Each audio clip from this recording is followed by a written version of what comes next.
So the other day I was watching my Jurassic Park Steelcase Blu-ray edition for like the 5th time in the past 3 weeks, because after watching the mind-numbingly stupid premise of Fallen Kingdom, your body and soul kind of craves a legitimately good Jurassic Park movie. So if that was the filmmaker's intent all along, mission accomplished. And after I watched the feature, I went and perused some of the special features on the Blu-ray DVD combo, some of the making ofs, some of the featurettes. I gotta say, for such a remarkable movie, the supplemental material is unbelievably unremarkable. It's very glossed over and glitzy and glamorous to the point where you don't see the cracks or imperfections with regards to how the process of making the movie could have been something of a tumultuous situation. Everyone apparently gets along fine and compliments each other ad nauseum. There's unbelievably nothing that really grabs your attention or grabs your focus, and it got me thinking about my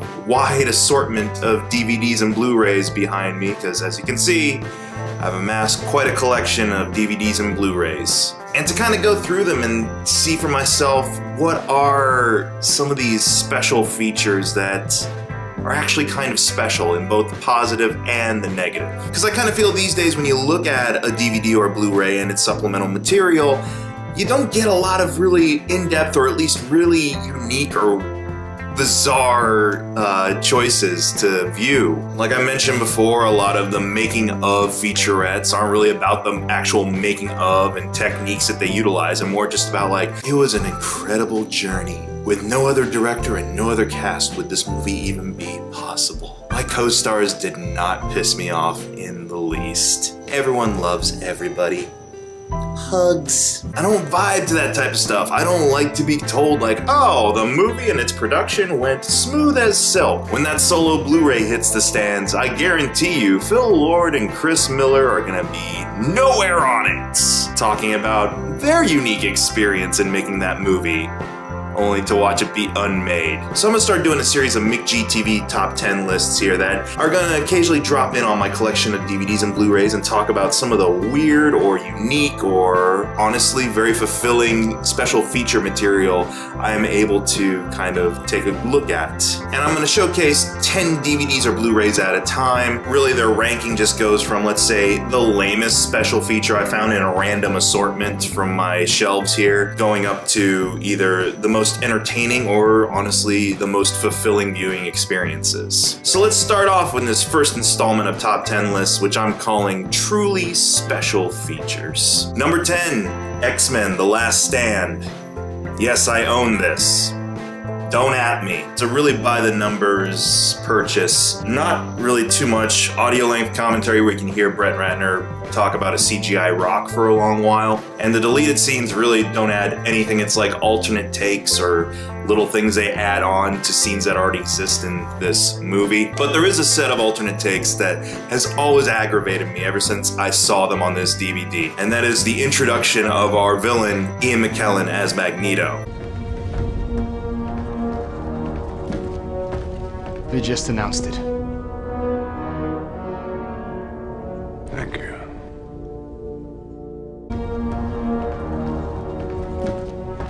They just announced it. Thank you. Like really? What was the...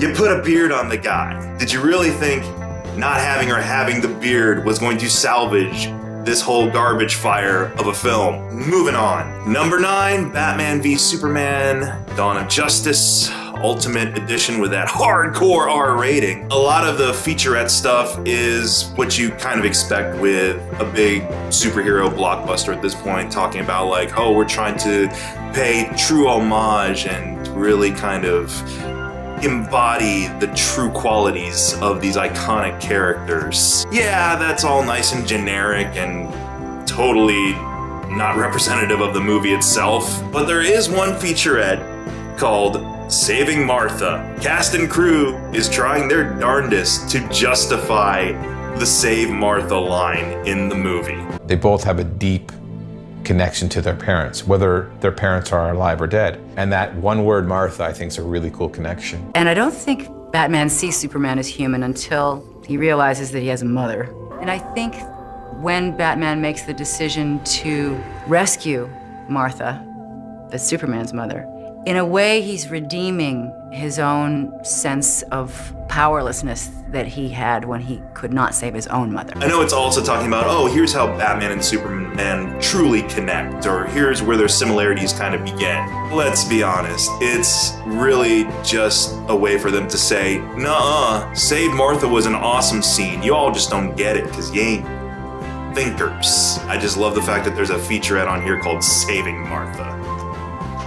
Number 8, Unbreakable. Honestly, any of M. Night Shyamalan's first couple of movies, their DVD releases, have some pretty good supplemental material on them. He does talk a lot about like setting up shots, writing scripts, and talking a little bit about where he takes inspiration from. With regards to Unbreakable, talking a little bit about the background in his own way of dissecting comic books and superheroes in general. But there is one little feature on this film that again pops up on a couple of his earlier releases, which is he shows off some of his home movies, the stuff that prompted him to get into filmmaking. I have the money right here. I'll be pulling one over me. Don't give it to him. There's nothing give him the money. There's nothing in here.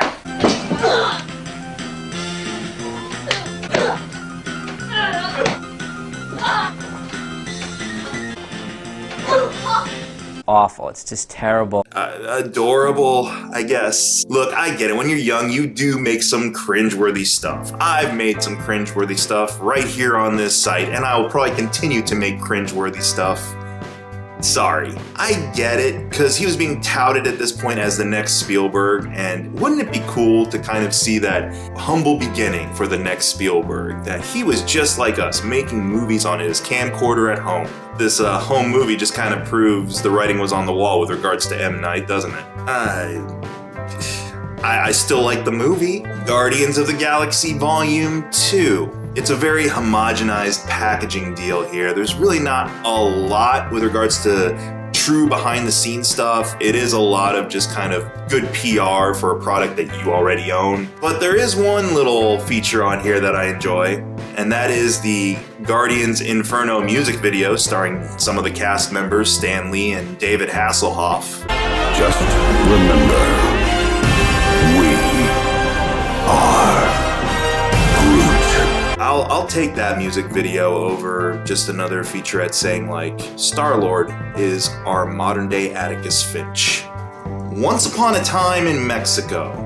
There's some cool stuff on here. Robert Rodriguez knows truly like what filmmakers would want to look for in their supplemental material on DVDs. Because Robert Rodriguez is a DIY kind of filmmaker, he basically has a couple of cool features on here, such as the 10-minute film school, which kind of showcases a little bit of what Troublemaker Studios is all about, where he shows you the process of how he shoots, cuts, and actually scores all of his movies on his own in his garage.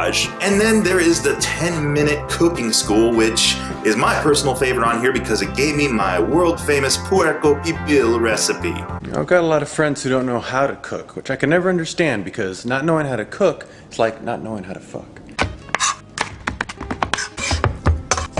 Now, you could just use tin foil, but this is much cooler. Cook them once a week or every other week, experiment, and you'll get better at it. And you've got to eat the rest of your life, so might as well eat well. Oh yeah, that shit's tasty. I chose Hot Fuzz, but I feel this is a good representation of a lot of the Edgar Wright, Nick Frost, Simon Pegg collaborations, the Cornetto trilogy essentially. Shaun of the Dead, The World's End, they all really have a lot of good supplemental material on them, whether it's having these main guys kind of sit around and joke with each other for a little bit, showing like how they go on tour with their movies and have Q&As and so forth. Having some fun stuff at the end of the movie or in the special features describing what happened after the movie, like on Shaun of the Dead. But I chose Hot Fuzz because it has by far my favorite blooper gag reel out of all three of those movies. Collars match the covers. I really enjoy the chemistry of Simon Pegg and Nick Frost, and you can see a lot of how they just love to make each other laugh. Marcus Carter's big brother said he fingered her in the mouth. We should do something to celebrate. Well, never mind. What? Are you know? Eve Draper. Oh, what a pair. So yeah, this is purely on here just for the fact that it's blooper material and outtakes and things like that are pretty joyous to watch. So, Hot Fuzz, good movie, good humor, great friendship. Oh shoot. Dr. Horrible's sing-along blog. They have a couple of the online applications people did for the Evil League of Evil. The winners, their videos are featured on the special features. It's sorely missing one entry titled Vampire 180. I wonder whatever happened to that guy, going back to we've all made some cringe stuff back in the day. But the highlight for this DVD purchase for me is definitely Commentary the Musical. They do a whole separate track dedicated to solely making new music, having all the cast members and some of the crew members turn up and sing some new songs. My personal favorite is Better Than Neil, which is basically just Nathan Fillion taking potshots at Neil Patrick Harris. I'm better than Neil in so many ways. It's almost unreal. Oh, sure we can sing and biggies can squeal. It's not a big deal. I'm better. Dr. Horrible's sing-along blog. It's got a lot of good qualities about it. It's just missing that Vampire 180 video. Tropic Thunder. This DVD has just oodles and oodles of fun, silly, nonsensical stuff about it. First of all, in the vein of Dr. Horrible's sing-along blog, there is a commentary track with a very particular gimmick. Ben Stiller, Jack Black, and Robert Downey Jr. all congregate to provide commentary for the full film, with Robert Downey Jr. inhabiting his role of Kirk Lazarus, inhabiting his role in the movie, the fictional movie, Tropic Thunder. Sort of an alternate universe for Spider-Man and Iron Man. Man, I was trying to ride Toby when we were shooting this thing. Oh no. He wasn't having none of it. Ben liked that tape. I did like that. There's a lot of This is a emotion moment. behind Fucking beguile! Man, I don't drop character till I done the DVD commentary. Plus, there's some pretty cool features in here, such as the MTV Movie Awards sketch they did, which I'm just going to show you this image. Here we go. Hey, sing us another little song, Black.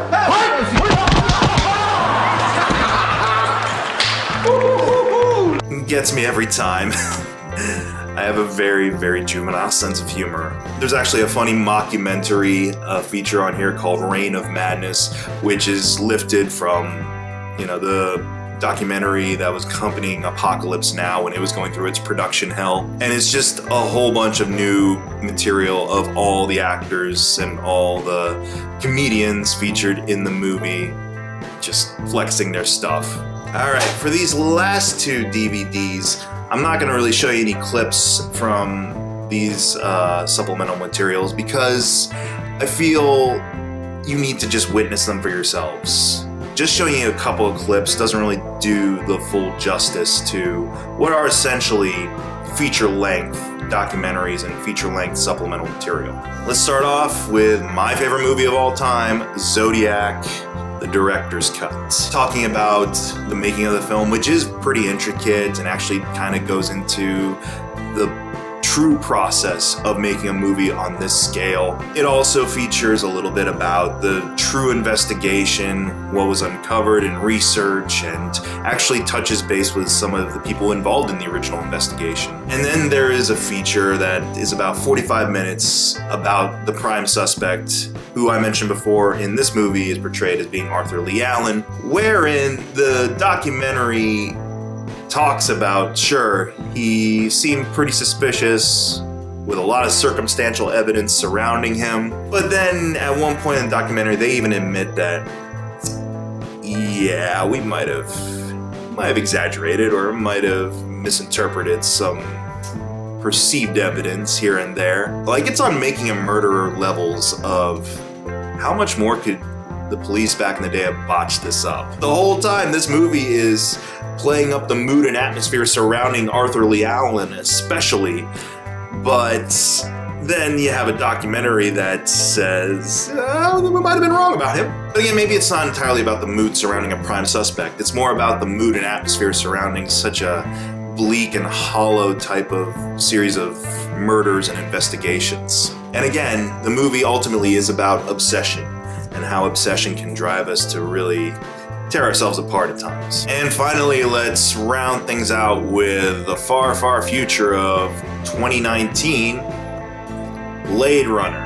Now this is a 4-disc collector's edition I picked up, which basically has the final cut, which pretty much nails home in Ridley Scott's determination to say he's a replicant. But also it has 3 different versions, the international version, the original theatrical version, and his original director's cut, as well as an archive full of like production stills and artwork and things like that. Really cool stuff to kind of look at if you're just in a mood to do something artistic that inspires you. But my favorite aspect of this collector's edition is without a doubt the documentary Dangerous Days, in which they chronicle the process of making a movie on this scale, warts and all.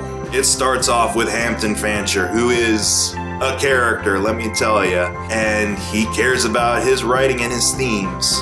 And then when you have people come along like your Bud Yorkin and Ridley Scott to twist those themes ever so slightly, that man gets emotional. But he's just the tip of the iceberg when it comes to the Grump Fest in this documentary. They interviewed everyone.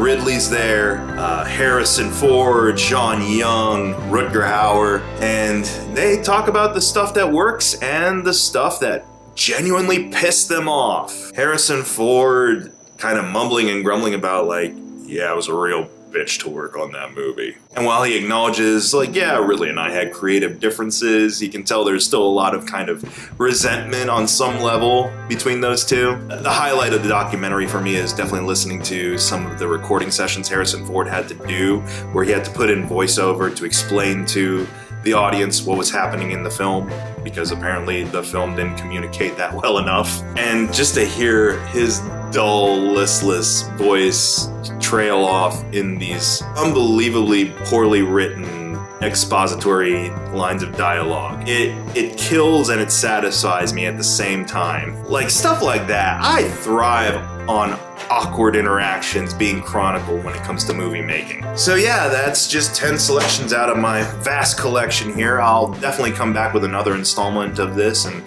kind of fine-tune a little bit of what I'm looking for with regards to special features and what makes them truly special. Are there some special features you've noticed in some movies you've either rented or owned in which you're like, you know what, you should check out this. Check out this interview. Check out this weird blooper. Check out the actual video footage of Christian Bale yelling his head off at the dude on the Terminator set. I don't know, does that video actually exist? And if so, is it an official release? Because that'd be kind of awesome. But yeah, like, subscribe, comment, check out some more McGTV videos, check out some 3 Geeks videos, check out some Never Ending Radical Dude videos, check out some AF1 Media videos. I guarantee there'll be some fun stuff coming from that site. Alright, I'll see you at the next McGTV Top 10, whatever that might be.